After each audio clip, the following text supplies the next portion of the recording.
July 9th, 2019. I'm broadcasting live from New Orleans. Of course, I've been attending the Essence Festival, 25th anniversary, but also I'll be speaking tomorrow to Delta Sigma Theta. They're having their national convention here in New Orleans, and so that's why I am still here. Coming up on today's show, we'll hear from Senator Cory Booker, who I talked to at Essence, about why he wants your vote as he is running for the Democratic nomination for president. We'll also talk with Congresswoman Val Demings about media and diversity and why our voices matter. In California, the governor has signed a new law banning hair discrimination. We'll talk to the woman, of course, who led that effort in California. Also, a shocking story, folks, out of Georgia. A young man run over, and for some reason, they're saying that the guy who did it was mentally disabled. Why is this not a hate crime?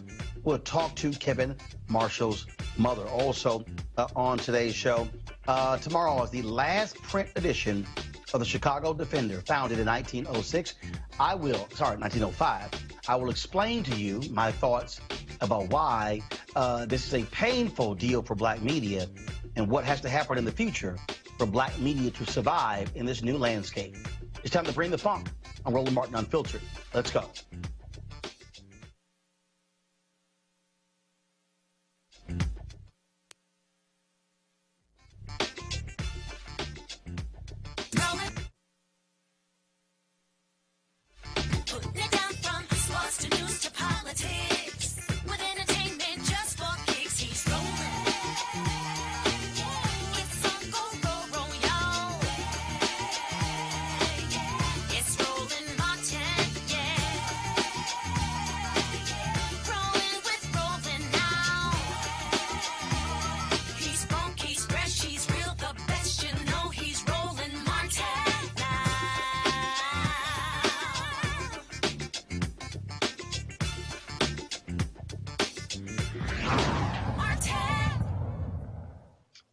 All right, folks, welcome to Roland Martin Unfiltered. I'm broadcasting live from New Orleans, where we have been attending the Essence Festival, the 25th annual Essence Festival, and also what's happening today. Delta Sigma Theta members are arriving. Some 20,000 are expected to be in New Orleans this week. I'll be keynoting their college division luncheon tomorrow, so looking forward to that.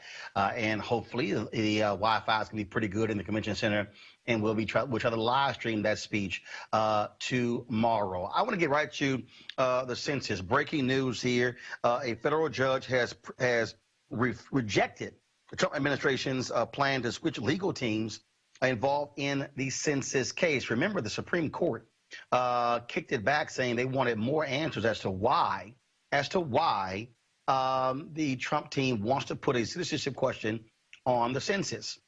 The Department of of course, Commerce Department announced they were moving forward with printing the census until Donald Trump sent a tweet out saying, no, he was going to issue an executive order to put the question of citizenship on the census, which is kind of hard because he really can't do that. So I'm going to go to my panel right now.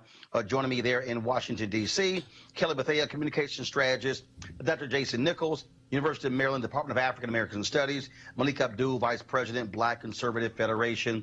And so it's quite interesting, folks, to see the Trump administration sitting here desperately trying to put the citizenship question on the census. Malik, the Supreme Court pretty much gave them an out, but then they decided to act a fool. They listened to the Supreme Court. Now Donald Trump wants to be so adamant about this. Can this man take no for an answer? Yeah, I'm not really sure what's going on here. Initially, when I heard about this, I got it all wrong because I assumed that the conservative justices on the court ruled the same way as the liberal justices, but I don't think that happened. I think that Justice Roberts was actually the tiebreaker there.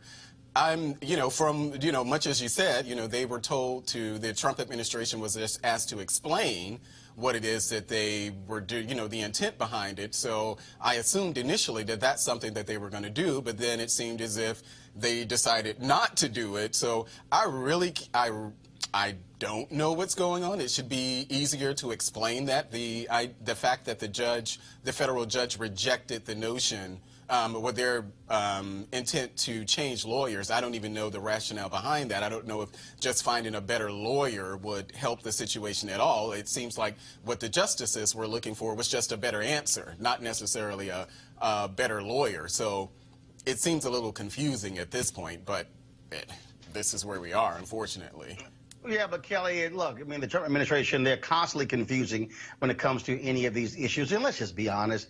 I mean, look, take your butt whooping like a man and go away. But to keep trying to, first of all, the Commerce Department heard what the Supreme Court said. Then Trump sends a tweet out, I'm going to try to issue an executive order. You can't you can't issue an executive order as if the Supreme Court doesn't matter. There's a lot of things that this president can't do that he's going to try to do anyway because he is a narcissist at heart.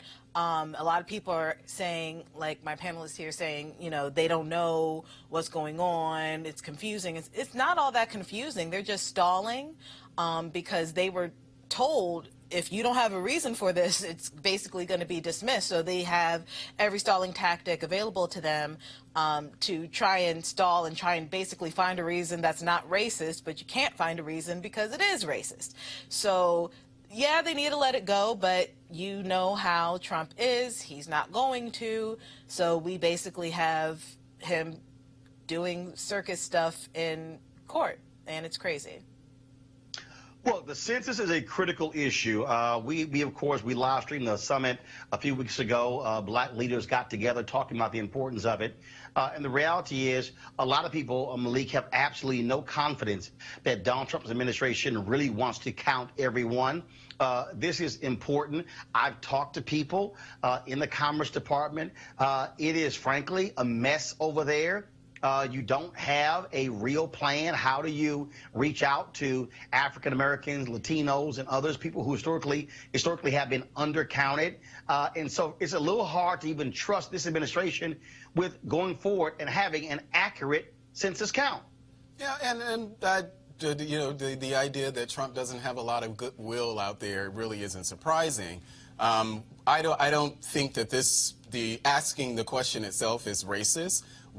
I don't know what the motivations are. We can assume what their motivations are, but I don't think that asking the question is racist. But it seems like the process and how we actually get there, that does seems to be a mess. I'll agree with you with that. You know, that does seem to be a mess, but I can't understand why is it that they can't get this right. This is one of those instances where, again, the justices said, well, explain yourself. Obviously, the answer that the federal government gave initially was not sufficient, and so that's why they said that you need to explain yourself. And so now we're here with the Trump administration. It is hard to figure out. I mean, that the idea that we even got here. I don't know. I don't know if it will be difficult, especially for African Americans. I don't know if it will be difficult to really do an accurate count. I don't know if that's something that's you know. Yeah, actually, Malik, it has been. It has been one of the greatest concerns has been the idea of undercounting. That has constantly been an issue because of folks not necessarily trusting, and also the government not really having an understanding of how to reach people. Kelly, that is an issue. And look, this administration, they lied. They lied, first of all, by saying they wanted the citizenship question to protect the Voting Rights Act, something they don't give a damn about. And they lied consistently about why. We now know, because we got the hard drive of the white guy who died in Florida, that it was all about undercounting people of color. And so, frankly, people cannot trust this administration, this Commerce Department, to do the right thing when it comes to counting the census. No, absolutely. And while the question itself, are you a citizen, is not on its face racist, again, the court is asking for the intent behind the question, which is racist. And if they can provide a rationale that is not racist, then we have something to talk about here. But the fact of the matter is, they don't have rationale outside of bigotry and racism to put this question on the census, which is why the question is not going on the census. And like I said, again, the issue, I'm beyond the question. What I'm saying is they can't be trusted to even do an accurate count. So I want to go to my next story, actually, and I want to pull them and ask Congresswoman Val Demings about this. She's from Florida as well. And so before I talk to her about what I want to talk to her about, let me pull her in here. Congresswoman Val Demings, you're there out of Florida. Are you concerned that this administration is not going to do all it can to properly count all Americans? Well, you know, it's a shame that we're having this conversation. The census, as we all know, from its inception has been about counting persons so that governments could provide the proper level of service. The Supreme Court has even weighed in on this, and it's not surprising to me, Roland, and it's pretty sad.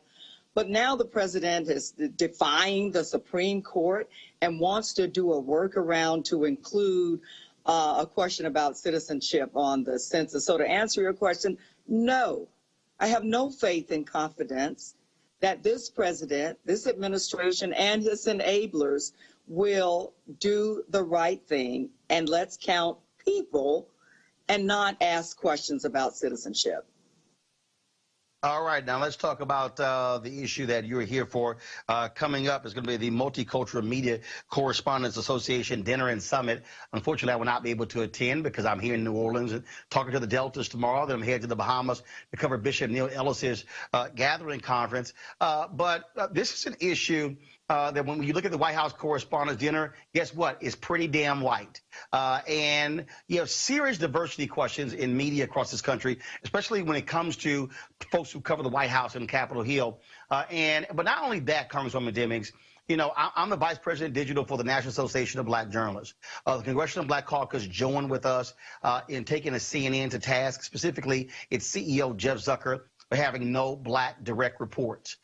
He finally got the message and appointed a couple of folks, a senior vice president for diversity and inclusion, Janita Dew, as well as upgrading Marcus Mabry to vice president. But it is stunning to me that here we are in 2019, and we're having to yell, kick, and scream to get folks like Jeff Zucker to say, how is it you have no black direct reports, no black executive vice presidents, no black senior vice presidents, no until now, no black vice presidents, no black executive producers?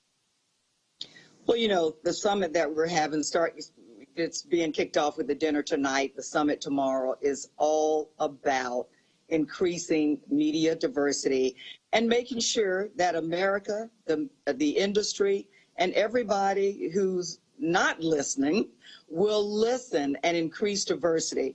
You all know there was a report that came out 50 years ago that said we needed to increase media diversity. Sadly, if you look at the numbers, they have not changed at all. Matter of fact, and they're not going to change. Like those newspapers and other media sources, outlets, are struggling to either stay in business or have gone out of business. As you well know, in the business that you've been in for so many years, how we tell the story matters. But more importantly, I think, who tells the story? And so we are introducing legislation. We're introducing a resolution that will increase awareness, educate communities and the nation that, look, this is still a problem. We need to do better, and we're not going away. Well, Congressman, I think, Congresswoman, the only way I think to get their attention, I think just like when, of course, there were some issues with CBS and black embeds. Congresswoman Maxine Waters called them to Capitol Hill to meet with her, and CBS executives did that. I think, frankly, the CBC and others need to call Jeff Zucker, CNN CEO, to Capitol Hill and say, explain yourself. Explain how you've been CEO of this network for 6 years, and your hand was only forced in order to promote African Americans to senior level positions. I just think that shining a light in darkness is the only thing here. Because here's the piece, Congresswoman.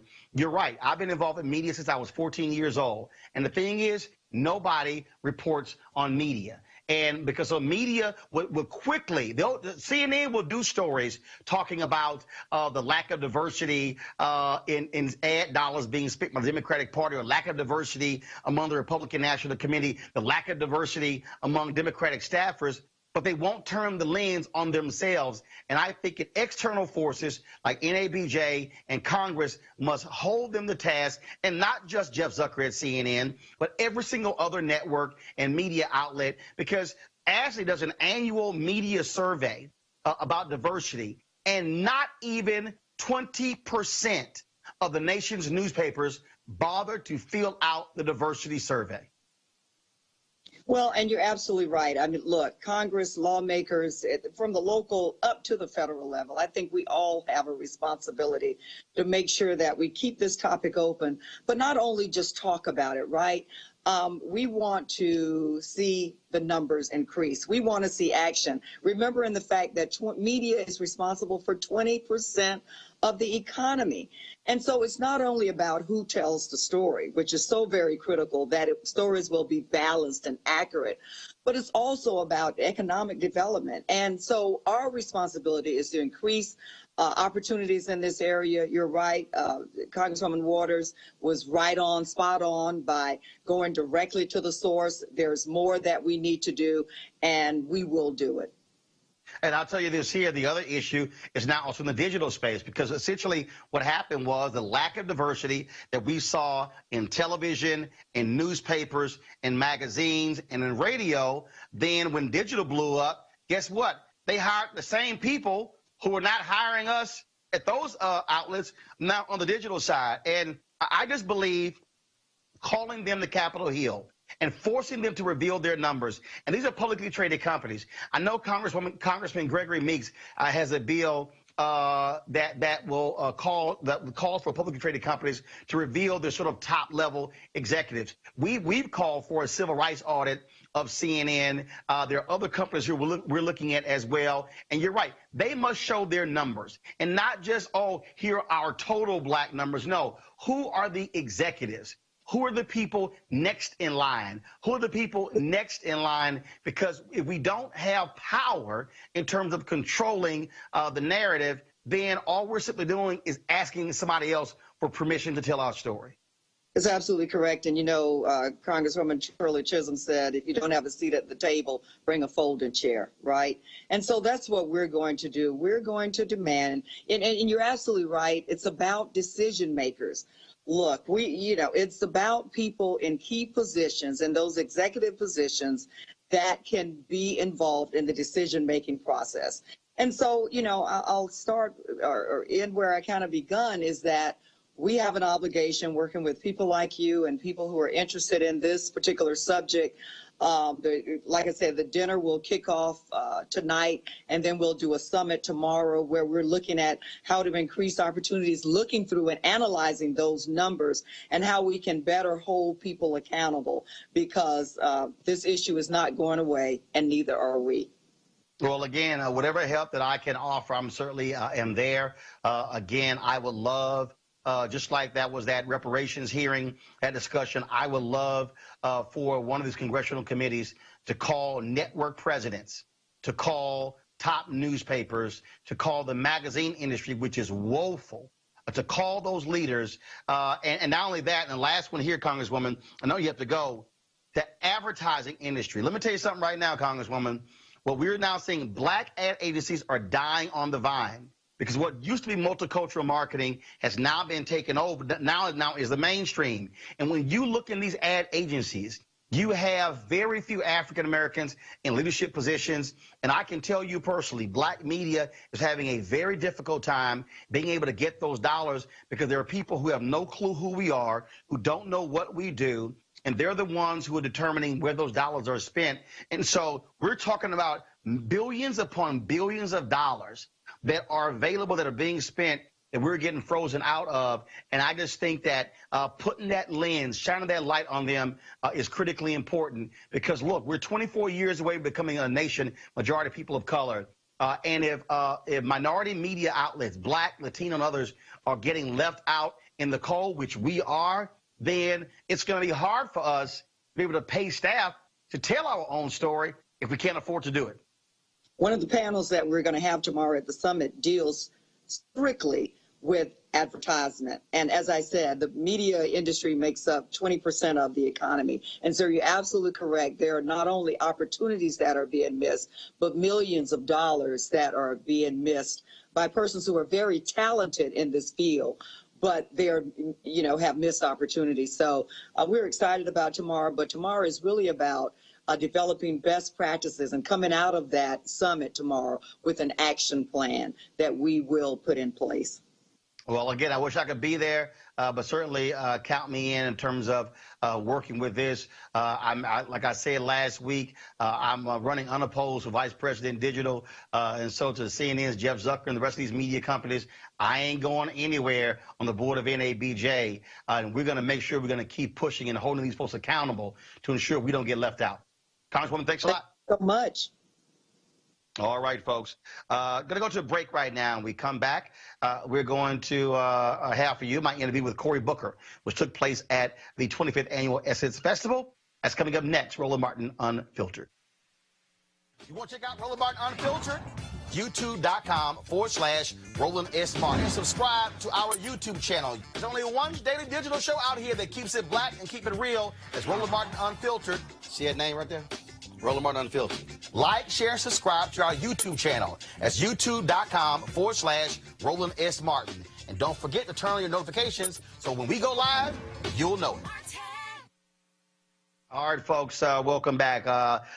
Essence Festival just concluded. Thousands upon thousands of folks, hundreds of thousands of folks were in New Orleans for the annual event. And one of the folks who spoke to the folks here was Senator Cory Booker of New Jersey. Of course, he is running for the Democratic nomination for president. Had an opportunity to sit down with him.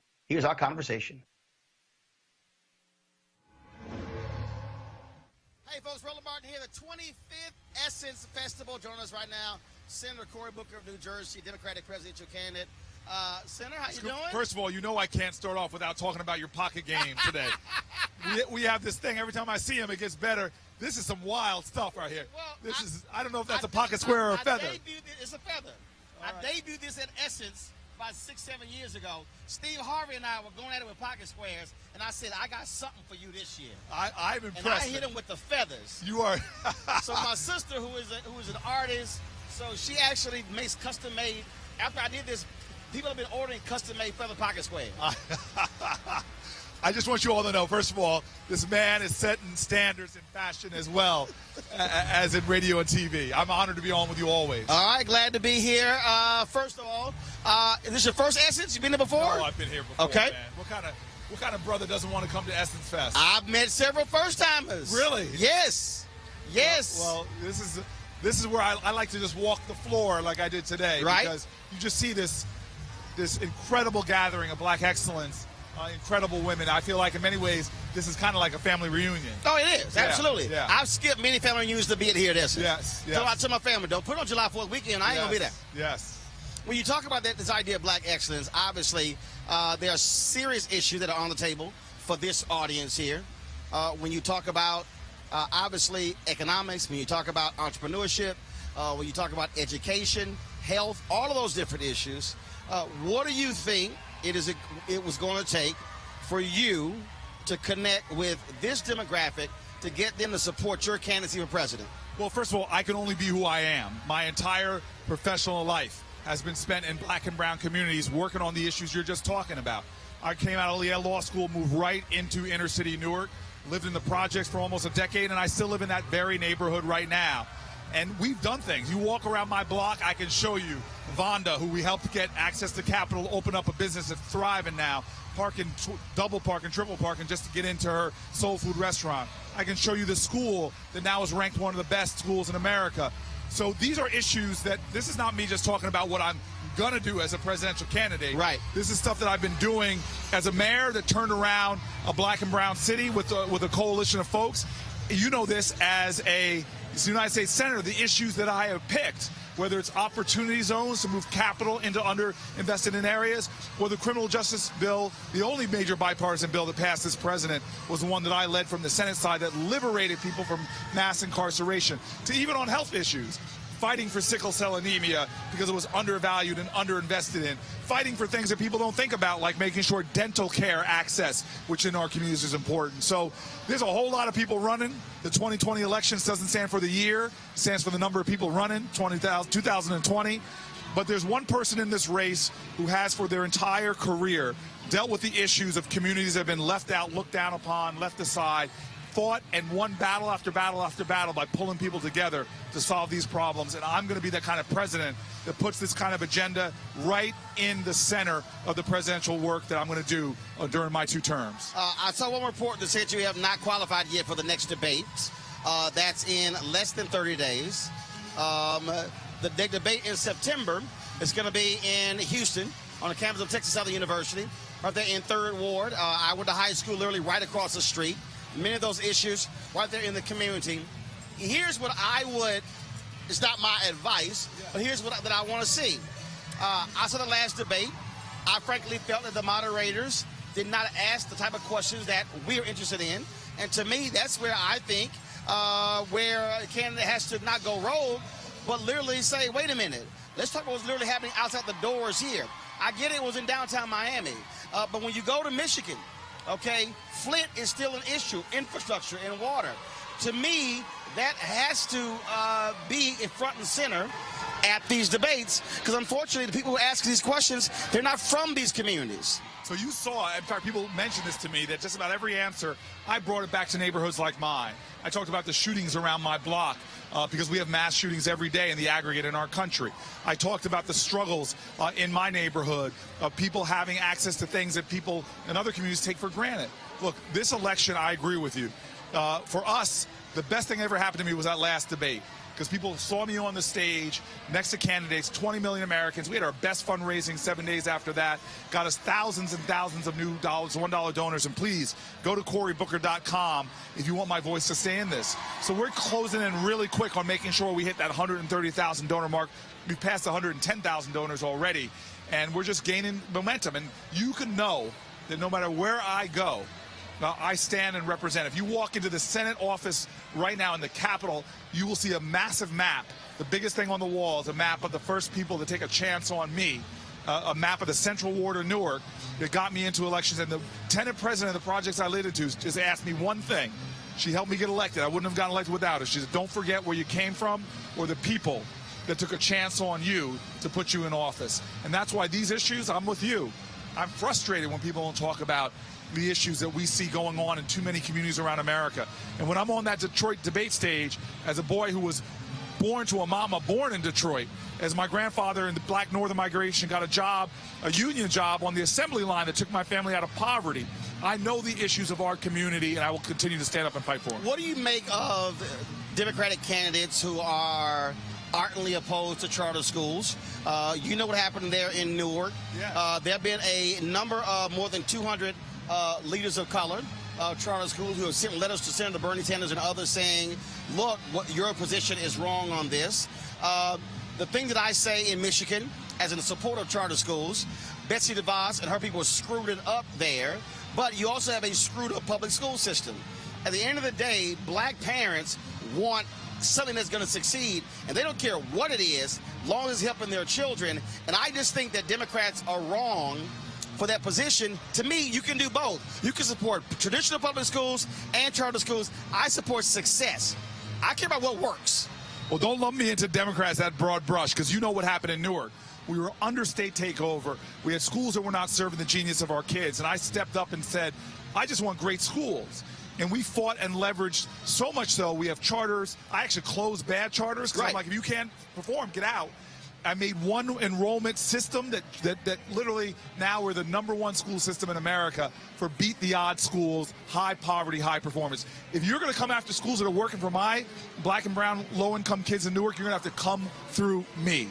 Now, look, charters, you and I know, only 3% of the public schools in America. Why create these false divides? That's why I keep saying, how can 3% of the schools be the problem for 97%? We need to get back to focusing on public schools, public education. That's why my teachers union in New Jersey endorsed me twice for the United States Senate. My vision as a president is to getting localities the resources they need, raising teacher salary, making sure we fully fund special education, doing the things that we know that local leaders, if they're given the power and the strength and the resources, they can make sure every kid succeeds. That's why I support public schools. That's why I will fight against these Republican schemes, as you said, like Betsy DeVos, that often messed up our school systems or tried to privatize school systems in a way that would hurt kids. Last question, it is education. All this back and forth between Vice President Joe Biden and Senator Kamala Harris over busing. I think what they have missed, folks don't want to talk about, busing was the word that replaced desegregation. And I think we got to get back and keep the focus on, we have segregated schools, and we have white parents who are sending their kids to schools. They're in better shape than black parents, and they don't want us in their schools. And so I think there's a whole back and forth over busing was good, was bad. Look, Robert Smith gave a speech in Morehouse. He said, busing is what gave me an opportunity. That's why he's now the richest black man in America. And so I think the game that's being played is wrong. This is about segregated schools in this country. I'm so happy you said it that way. Segregation hurts all of us. And one of the biggest sources of segregated schools is segregated housing. Right. Policies that don't let African Americans afford to live in neighborhoods. And segregated housing is tied to blocking us from getting opportunities when it comes to jobs. You want to know something? I don't know if you know this story. You know why I had the opportunities I did? My parents were denied the house I grew up in because of the color of their skin. they had to get a white couple to pose as them to buy the house that we grew up in that had incredible public schools. And my brother and I were the first blacks to integrate this neighborhood, have a tremendous, tremendous set of opportunities. So this idea that we can exist as a nation divided against each other, we need leaders that can heal, bring people together, and affirm that in America, everyone should have equal opportunity. Yep. And by the way, when we're together, we do better. Senator Cory Booker, Thank you. I appreciate it. Thanks a lot. Thank you, brother. All right. All right, folks, they're back. MarijuanaStock.org has another great investment opportunity. If you were lucky enough to invest in the last crowdfunding campaign, you know they raised a lot of money in just a few months investing in legal marijuana farms. Those initial investors now own shares of a publicly traded company, and of course they're excited by that. Now they have a new investment opportunity that is as good, if not better, than the last. I'm talking about industrial hemp CBD. For those who don't know, the hemp plant is a cousin to marijuana, of course, and then has a higher concentration of CBD, which means hemp CBD gives you all of the medical benefits of marijuana without getting you high. Now, until recently, hemp farming was practically illegal in the U.S. and heavily regulated by the DEA. However, that changed with the 2018 Farm Bill, making it legal to grow hemp CBD in the U.S. and creating one of the largest commodities worldwide. They need land to grow all of the plants, and this makes for an incredible investment opportunity. And that's where our good friends at 420 Real Estate come in. Their business model is simple. They buy land that supports hemp CBD grow operations and lease it to licensed, high-paying tenants.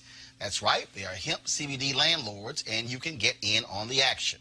You can invest in this crowdfunding campaign for as little as $200 up to $10,000. All right, folks, all you got to do is go to marijuanastock.org. That's marijuanastock.org if you want to get in the game, and if you do so, do it now. We're going to go to my panel now to pick up on that Cory Booker interview. First off, Kelly, I'll start with you. Cory Booker is way down in the polls. What do you think he needs to do to make a move to increase his visibility and, frankly, get in this race? That's a hard question for me to answer, mainly because I want him to not. He comes off almost as if he's pandering, and I know that his intentions are great. His record reflects that he's being truthful in his initiatives and whatnot, but it almost feels like he tries too hard sometimes. I don't know how else to explain that, but something that he could do to change that, I guess, is to just keep the course. Make sure that his record is out there. He needs more exposure. People in Newark just push for his campaign and see what happens from there. Jason, you're there now. Again, if you look at the polling where we stand right now, Booker is 1.52% or so. And look, you just saw Congresswoman Eric Swalwell drop out of the race. I think after this next debate, if there is some movement by some of these candidates, I think 3 to 5 should drop out. What do you think Senator Booker needs to do to catch on fire? Honestly, what I would say is that he needs to have some images of him on that block that he comes from. People need to see him interacting with the community. They need to see him, because when I see Cory Booker, to be honest, I see a suit and tie Washington guy. So he goes up on stage, and, you know, sometimes I would agree with Kelly that he's so intent on looking sincere that it looks insincere. So I would say, honestly, he needs to be seen on his block, to be seen with that community. So when you see those people in that community in Newark saying, this guy fights for us, this guy is one of us, I think that that would make a real difference for a lot of people in the Democratic primary. We know that the crux of the Democratic Party is African-American people, and particularly African-American women. So I think he was, you know, among the right audience. But he needs to show people that his people are behind him and have them do some of the talking, and for him to be seen in that community and to be seen as part of that community. Malik? Unfortunately for Senator Spartacus, I don't think that he has a chance at this point. You know, if maybe if he has some sort of viral moment. I mean, we're talking about Kamala Harris, Senator Harris, simply because she called a white man a racist. That's what made her go up in the polls, because she. No, that's not a lie. What she did. That is a lie. She did not call him a racist. I'm sorry. She actually started with, you're not a racist. You're right. She insinuated that he was a racist, but she did acknowledge. But she did acknowledge. Malik, you're not going to lie. No, I'm not lying. You just don't like what I said, but I'm not lying. But she did. She insinuated. I don't think you're lying. I think you're misinterpreting. The guy who actually palled around with segregation was a racist. We understand the intent. That's fine. I think that's not what she wasn't saying. He was racist. Excuse me, folks. I'm sorry. Excuse me. Sorry. You cannot say that she said that when she began the sentence by saying, "I do not believe that you are a racist." Right. But she then criticized his comments about segregation senators. And he also, this weekend, apologized for making those comments. But she did not call him a racist. Right, which is why I corrected myself and said that she insinuated such, which is what she did. But the reason that we're talking about her now is because she insinuated that he was a racist.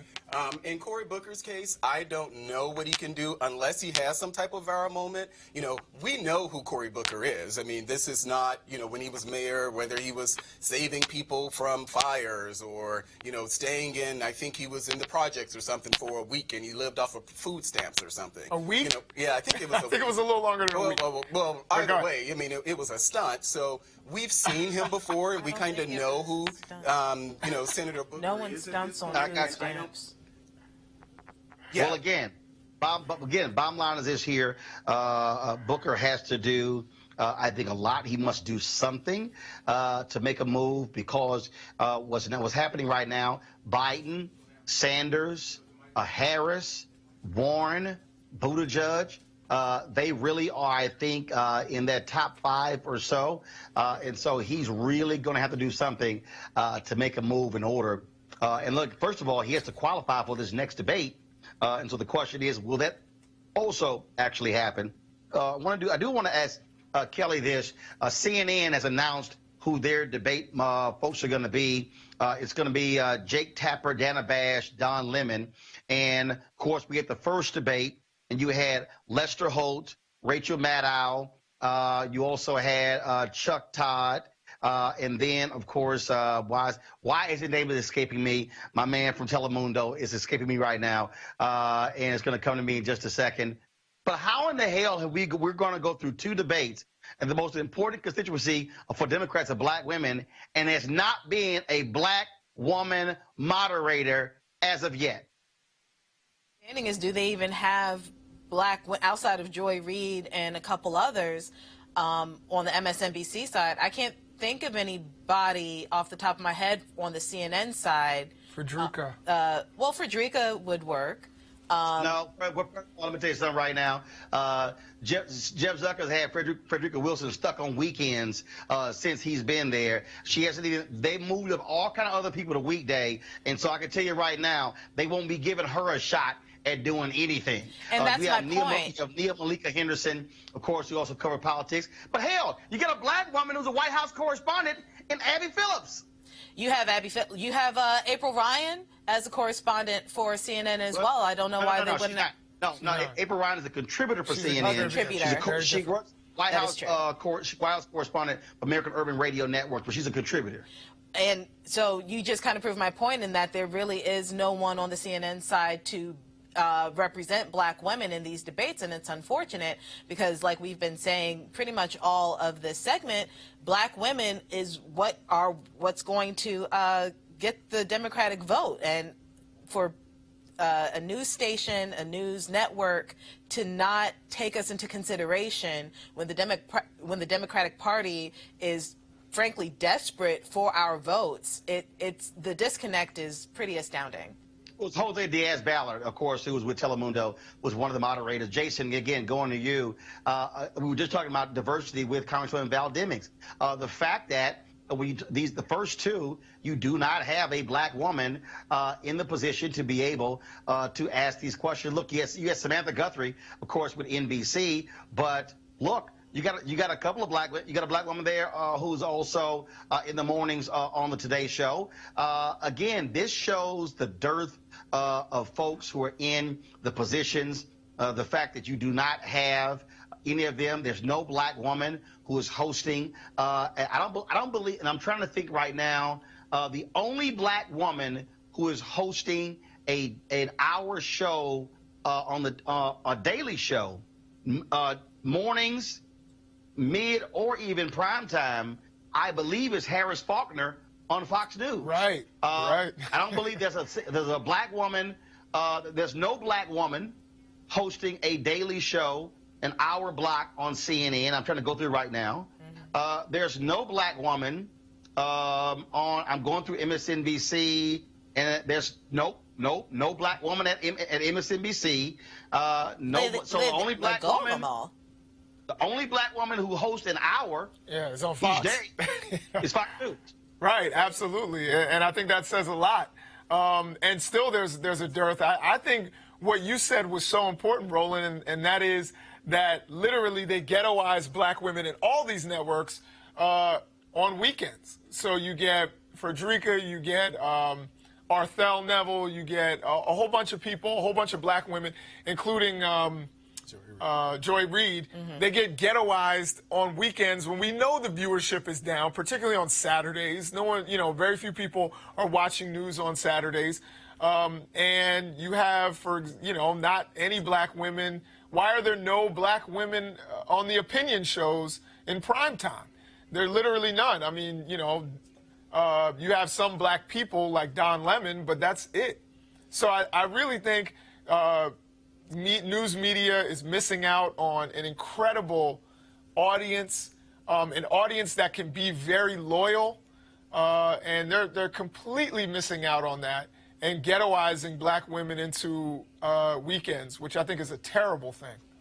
Well, again, all I'm simply saying is, and of course, ABC has a debate in September. Certainly, I hope Robin Roberts is one of the folks who's going to be asking questions there. You've got, of course, in the mornings, Gayle King at CBS as well. But it's a damn shame when you look at these cable networks. Again, the fact that when you have these major, and I can tell you right now, I mean, when I was at CNN, I remember they ran this newspaper ad showing the whole lineup of people who are going to be leading our coverage, and there were no black people. And then they rushed to add Soledad O'Brien to the mix because they needed some color in the ad. And it was like, okay, so it was like you didn't think about that beforehand. But again, that's what you're dealing with here. And so again, networks, go find y'all some black women. Seriously, they exist. Well, NBC and MSNBC had one in Tamron Hall, but they replaced her with Megyn Kelly. And of course, she's going to be launching her own daytime talk show in September. Of course, we talked to her at Essence Festival, so we look forward to having the conversation with her. All right, folks, so let's just go to this next story, which is really a stunning and sad story, and that is a 20-year-old Kevin Marshall, who's autistic, was beaten and then run over, was killed by Joshua Anderson after a July 4th celebration on North Lake Drive in Covington, Georgia. Of course, he was captured today in New York. Kevin's mother, Robbie Marshall, says she will not rest until justice is served. First of all, folks, do we have the mother? Do we have audio from the mother? What do we have? Okay, so this is really an unbelievable story, Jason, because one, they tried to say this wasn't a hate crime. What the hell is it?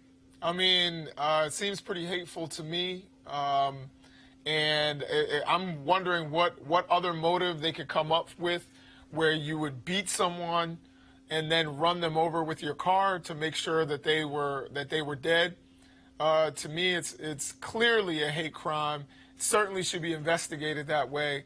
And I don't know if his mother will see this, but certainly, for his grieving mother, I mean, my heart is hurting for her. You try to protect your children, particularly a child who has a disability, and having them be, targeted and murdered the way that he was in pain. it's just heartbreaking. So, you know, we're all with his mother, particularly on this journey that she's on to get justice for her son. What we dealt with here is, Kelly, is that Anderson started this whole deal. He began fighting Marshall for talking to his girlfriend. Yeah, and when I read the story, it just had traces of Emmett Till written all over it for me, because that's more or less what happened in the case of Emmett Till, only this time Kevin Marshall was intellectually disabled, which to me makes it even worse. And then the fact, like Jason said, Anderson beat him, like dragged him, beat him, and then Marshall was strong enough to actually walk away from that situation. He was going home. He turned his back to him and left the situation, not trying to retaliate, from my understanding of these reports. And Anderson followed him with a car to make sure that he was dead. So that's premeditated. It's hatred. It was a modern day lynching. And for it to not be considered a hate crime, I don't see how it's not considered a hate crime. I definitely feel like those who indict reevaluate the charges against this man. Malik, again, when you look at this story here, I mean, you knock the man out, you run over him because he's talking to your girlfriend. Dude, really? Yeah. It's an unfortunate thing, and I do hope that he's prosecuted to the fullest extent of the law. We've had these type of discussions before, especially when the victims, you know, one is black, or, you know, the perpetrator may be white.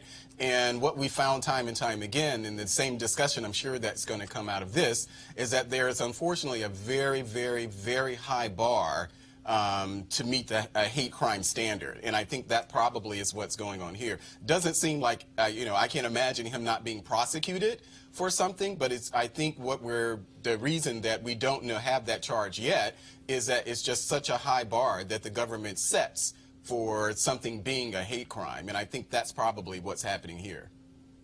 All right, then. Folks, let's talk about a bill in California now signed into law banning hair discrimination. Joining us right now is the woman who pushed that bill forward, State Senator Holly Mitchell. Senator Mitchell, how you doing? I'm great. Good to see you, Roland. It was great to see you here in Essence. This obviously hugely important bill. I remember a few years ago I was debating somebody, and they were talking about how EEOC serves no purpose, and I remember reading, going on the EEOC website, and there was a black woman who applied for a job with the VA in Virginia. Impeccable credentials. Had all the right experience, degrees, and everything. Yet after her interview, she walks out of the room, and the panel and a man on the panel goes, I just don't like her cornrows. First of all, I don't think we were using cornrows, but he was talking about her hair. And she successfully sued, won $70,000 in back pay, and eventually got the job. But here was a perfect example of a black woman with all the right credentials, but some white man didn't like her hair. Right. And that's why we carried Senate Bill 188, the Crown Act, to prevent employers and schools from continuing these policies based on our hair. We all saw the video of the young wrestler. We have heard any number of court cases, U.S. Supreme Court cases for the past 40 years. Black women going back to the 80s in the banking industry and the airline industry who were trying to go to work and wear their hair braided, and wearing their hair in its natural state in what we're calling protected hairstyles, braids, twists, and locks, are violating these supposed professional workplace standards. And we said enough is enough, and so we introduced the Crown Act. So how does this work? And so obviously you have this law now. So let's say somebody believes that they did not get a job because of their hair. So what happens? So basically, we've added natural hair and protected hairstyles, again, locks, twists, and braids, to the list of attributes or race-based traits or traits that are under the protected class under Department of Fair Employment and Housing and Education Code. So protected characteristics like gender, race, religion, sexual orientation, all those things. You can't fire me because I'm Black or a woman or I'm over 40. And so we've added the trait, the race-based trait of hair texture and protected hairstyles to that category of protected characteristics. This obviously has met with a lot of praise from a number of people. Are you hoping other states will follow your lead? That's absolutely the goal. We were thrilled to be able to work collaboratively with the Crown Coalition, Dove, and other national organizations, Urban League, other national organizations from across the country. California was first. I'm proud of that. But we're going to have to approach this on a state-by-state basis until federal legislation is introduced and passes. And so I know that there are a couple of other states, New York and New Jersey, who have bills in the hopper, if you will. But I was thrilled when our Governor, Gavin Newsom, signed it into law on July 3rd. All right, then, Senator Holly Mitchell, congratulations. Thanks so much. Thank you very much. Great to be with you. All right, Kelly, this is something that is really important because we know people who actually have been discriminated against because of their hair. I've been discriminated against because of my hair. So when I heard about this bill that passed, I was elated because my hair has absolutely nothing to do with my intelligence. It has nothing to do with my work ethic, has nothing to do with the potential of great performance that I will contribute to my place of employment. My hair never did anything for me except make me look cute.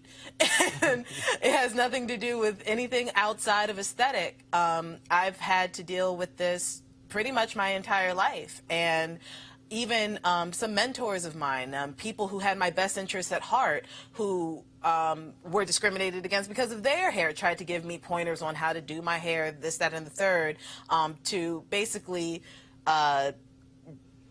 dissuade people from, you know, just talking about my hair and not about what I'm bringing to the table. But like I said before, my hair didn't get me any of my degrees. I went to law school with this hair. I went to college with this hair. I'm at work now with this hair. And it has nothing to do with anything. And the fact that we have to go through this, it's the fact that we have to put this into law, it just shows just how inherently racist this country is, and how bigoted this country is towards Black women in general. But I am grateful for the protection. Kelly, it's not just Black women. Jason, I'll tell you, Steve Perry and I talked about this here. Steve Perry has, you know, really shiny, wavy hair. And we were at CNN. There were a couple of people at CNN who literally came to him to ask him to change his hair because it was too shiny and wavy. And he was like, hell no. Yeah, I've never heard, you know, maybe I'll spend too much time in the African-American community, but I've never heard your hair can be too shiny and wavy. Those are usually pluses in my community. But, yeah, I mean, the fact that, and even actually, I was going to mention, I believe it was Hampton University, that even some Black institutions have discriminated against other Black people for the way they wear their hair. We have to stop this. And, you know, it is a white privilege to be able to go to work and to always know that your hair, the way it grows naturally, is always acceptable. It's always acceptable for work. But for Black people, it takes all this prep. Sometimes they ask you to chemically alter yourself. So think about that. The way that you are naturally is not suitable or acceptable or professional. And I think that that is, you know, if there's a statement about white supremacy, then that's one of them. That is one of the major ones. Malik? Yeah, I think it was a good decision, you know, for California, and I think it works. Any other state that wants to follow that. Jason kind of stole my point that said, you know, to spread this out, that this isn't just something that white people do. This is something that, you know, unfortunately is something that a lot of people face even in the black community, and not just particularly at Hampton universities. You know, we have these people who are hiring managers. You know, we also sit at these tables where we make decisions based on how people look. You know, I've had conversations with people, you know, extending it beyond hair, where the name, you know, and of course there's probably no such thing as name discrimination, but you know, that's why we're in an era now. Yes, Sure. Okay. Well, yes, it is. That was a study done. Okay. That was a study done a few years ago in Boston. What they did was they took the exact same resume, applied a white-sounding name, a black-sounding name, and the white-sounding name got a 50% more callback for jobs and apartments than the black-sounding name. Yeah, well, see, and well, there you go then. So it's really not that surprising to me that this type of thing still goes on today. You know, I think that's part of the reason when I'm having conversations with people, you know, some of my friends who have kids, you know, they name their kids very vanilla sounding names. You know, they're not authentically anything, you know, so I think this is, you know, it's an unfortunate thing, but this is something that we definitely have to deal with. And, you know, my name is Malik Abdul. So I get it all the time. You know, airports, you know. What's your name? Malik Abdul. Malik? Malik. It ain't Malik? Malik, yes, M-E-L. It's like Mel. Malik. Malik. I ain't never People heard say that. ma, they say ma, you know, so hey, I just roll with it. Malik. Malik, yes. That's it. Malik? Malik, yes. Oh, I'm going to talk about you more now. All right, then. Let's go. Malik? Yes. Yeah, I'm going to really talk about you more now. All right, y'all. Let's go to our last story here, and it's a really sad one. Tomorrow will be the last print edition of the historic Chicago Defender. Of course, Chicago Defender was founded in 1905 by Robert Abbott. It became the leading newspaper for African Americans across this country. Robert Abbott used the pages of the Chicago Defender to lead the fight against racism and segregation. Of course, he was followed by John Senstack, his nephew. He took the paper over. The Bud Billiken Parade, of course, was a staple of the Chicago Defender. Now it's a separate charity, but if it wasn't in the Defender, frankly, it did not happen. And tomorrow, now the paper is going to continue in digital form, but tomorrow is the last print edition. The paper used to start off as a weekly, then it became a daily newspaper, 5-day-a-week newspaper, and then, of course, it later switched back to twice a week. I actually was the executive editor of the Chicago Defender from 2004 to 2007, when it was last a daily newspaper.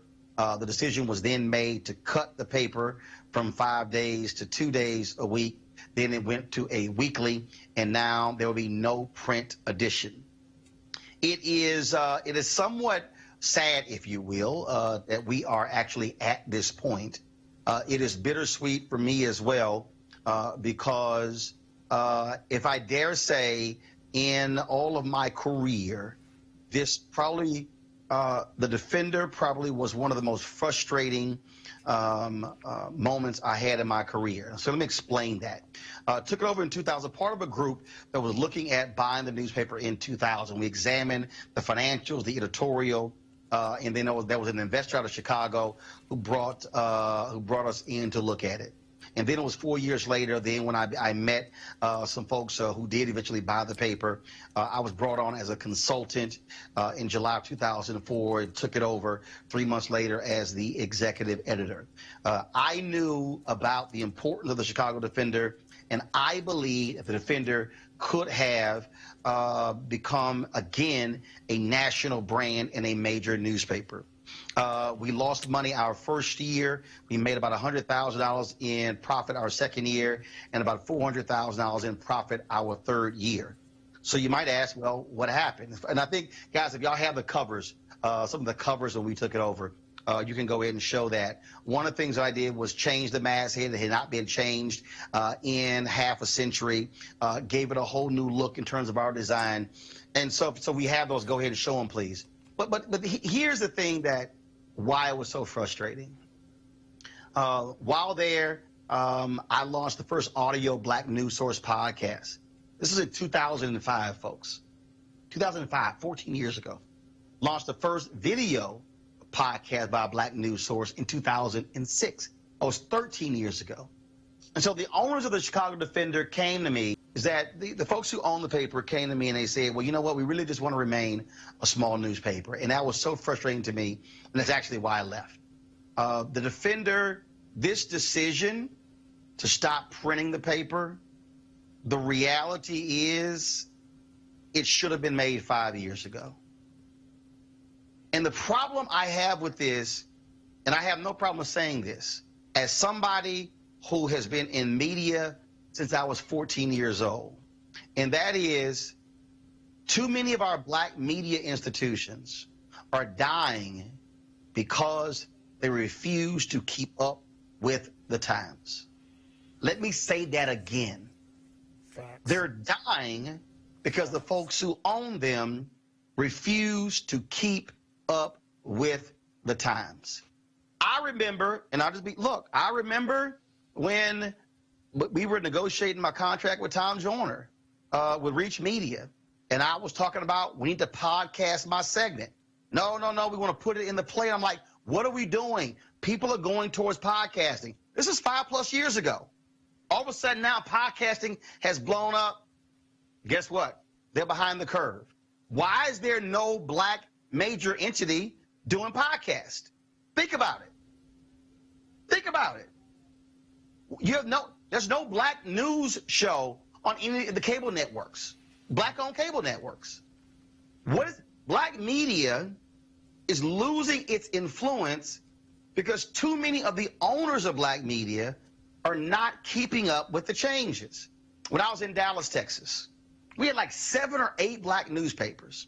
And I remember I was working on the newspaper, and Jim Washington, who is the publisher, and he said, Mr. Bart, why are you always trying to put my friends out of business? I said, because Jim, you're charging $2,500 for a full-page ad when you should be charging $12,500. I said, there's too many Black newspapers in Dallas. I said, Dallas Weekly, the Dallas Examiner, the Dallas Post-Tribune, the Elite News, Minority Opportunity News in Arlington. That was Levita News in Fort Worth as well. There literally were 7 or 8 Black newspapers in one region. Y'all, the Dallas Times-Herald shut down, leaving the city of Dallas with only 1 daily newspaper. So why is that important? Because the trends were showing the marketplace couldn't support 7 or 8. Now, I know there's somebody out there who's saying, yeah, but doesn't that mean more Black businesses? Yeah, it means more small Black businesses. It means you don't have a Black media institution that has capacity, that has scale, that has the ability to hire 20 and 30 and 50 and 60 and have reporters here, and here because you don't have the revenue. That's really what my frustration is. Chicago, the vision that I was sort of thinking about was one where we should have been having lectures and having the same thing that you see Politico in the Atlantic, these conferences and these seminars, and also generate revenue. Now, they're doing some of that, non-traditional revenue, but it's not enough. I also remember when we were moving location, people were fighting me. We need to stay in the building. I'm like, y'all, we use 10% of this building. It would have cost us literally $8 to $10 million to refurbish the building the Chicago Defender was in, and the whole company wasn't worth $8 to $10 million. And I said, y'all got to make up y'all minds in Chicago. What do y'all want? The building or the paper? And so I know there are a lot of people who are sad that they're no longer printing the Chicago Defender. But guess what, folks? The New Orleans Times-Picayune made the same decision. They're owned by the same company owns Condé Nast, Advanced Publications. Now, what happened down there? Guess what? So folks who used to work for the Times-Picayune went off and started a competing newspaper. That newspaper grew, got built in size. You know what they ended up doing? They ended up coming back and buying the Times-Picayune. Why am I going through all of this?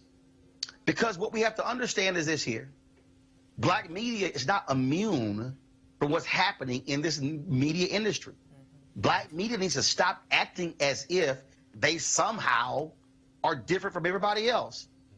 Do y'all understand that Essence magazine makes more money off of the Essence Festival than they do the magazine? Mm-hmm. Folks, it's dropped out. The advertising business has dropped out of the magazine industry. Black Enterprise, if it wasn't for their events, their conferences, Black Enterprise would not exist. So what am I saying? What I'm saying is, and I did this commentary a few months ago, there are too many black media silos. There are too many small black media entities and here and here and here and here and here that are not doing things in a major way, that don't have scale, and don't have the capacity to be larger. That's the problem. And so the Defender is 5 years late in making this decision. I'm telling you right now, had I still been running the paper, yep, I probably would have made this decision in 2012, at the latest 2015, because the economics had changed. I'm frustrated because I desperately wanted to build a digital database when we were there for this very reason. I remember, look, BET is now launched, they're announcing BET Plus, a live streaming service. Great. And they're not black owned, Viacom owns them, but it's a smart business move. Black media folks are going to have to wake the hell up. And I've been saying this, we're going to have to see consolidation among black media if we expect black media to be able to be here. You can't have Ebony and Jet over here, and Essence over here, and Black Enterprise over here, and The Source over here, and Upscale over here, and this website, and that website, and this website, and this thing, and that thing, and that thing, and somehow think they're all going to survive. If you're seeing consolidation among the majors, what makes you think you shouldn't have it among the minors? And so I know there are people out there who are sad to see this Defender no longer in print. But I'm going to tell you the exact same thing I said when I was in Chicago and I ran the paper. What do you want? The building or the paper? And now, what do you want? Do you want the paper, the physical manifestation, or do you want the digital property? Now the question to the folks who own the Defender, how are you going to retool your staff to actually be competitive? We had the opportunity 14 years ago. I hope they figured it out how to do it today. That's it for me, folks. Want to thank Jason, Kelly, and Melik. Melik. Melik. Let's thank Melik. All y'all, of course, on YouTube. Y'all can now call him Melik. Thank everybody for being on the show today. We appreciate it. Tomorrow, we will have a guest host tomorrow because I will be flying to the Bahamas. Bishop Neil Ellis has his gathering conference. I'm going to be broadcasting from there on Thursday and Friday. I got to fly, though, because I got to give speak to the Deltas at 1 p.m. Eastern tomorrow in New Orleans. Then I take off for the Bahamas to cover that event. And, folks, this is why we are here. This is why Roland Martin Unfiltered matters, why we exist, because we are here to do what other folks are not doing. There's no black media outlet who's doing this type of show. Not one. Not one. Because we understand where the future is. We understand where we're going. Where we're going is what we're doing is exactly where everybody else is going. NBC has launched a streaming service. Fox News has Fox Nation, a streaming service. All of these folks are announcing ABC, CBS. Black media, this type of show doesn't exist, which is why we need your support. Support Roland Martin Unfiltered by going to RolandMartinUnfiltered.com. Join our Bring the Funk fan club. We appreciate every single dollar, every single dollar. And I'll say this here, as the people who are telling me, well, can we get T-shirts and mugs? And I'm like, we would love to do that, but guess what? That also costs money. So we would have to put the money into the show to give you this. And that's what Bring the Funk Fan Club allows us to be able to do. So please support us that way. Tomorrow, we're going to have my interview with Reggie Hutland discussing The Black Godfather, his documentary on Clarence Avant, which airs on Netflix as we speak. And so I got to go now. Folks, you be sure to have a great day. And thanks to everybody who participated in the reading of the 4th of July speech by Frederick Douglass. So many of you saw it. Also, we want to thank Operation Hope for allowing us to live stream the documentary The Color of Money by Ambassador Andrew Young. All right, folks, y'all take care. Holla!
You want to check out Roland Martin Unfiltered?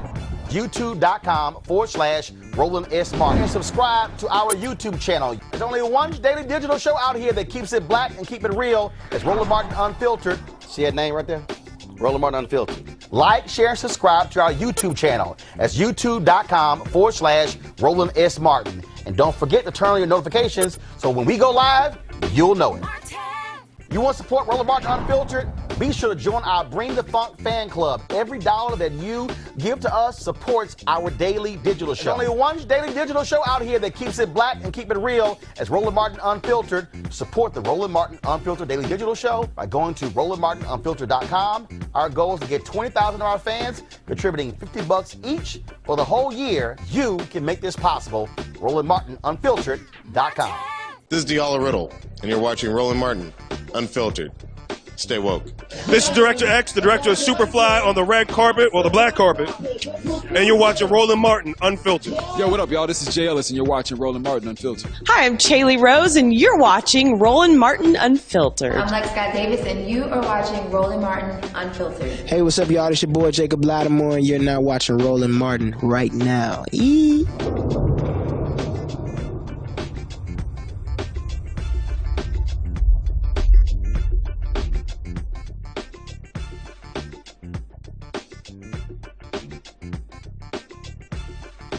Hey fam, want to check out Roland Martin Unfiltered? The blackest show on all of digital, cable, and broadcast. Check out our audio podcast. There's only one daily digital show out here that keeps it black and keep it real. It's Roland Martin Unfiltered. Press play.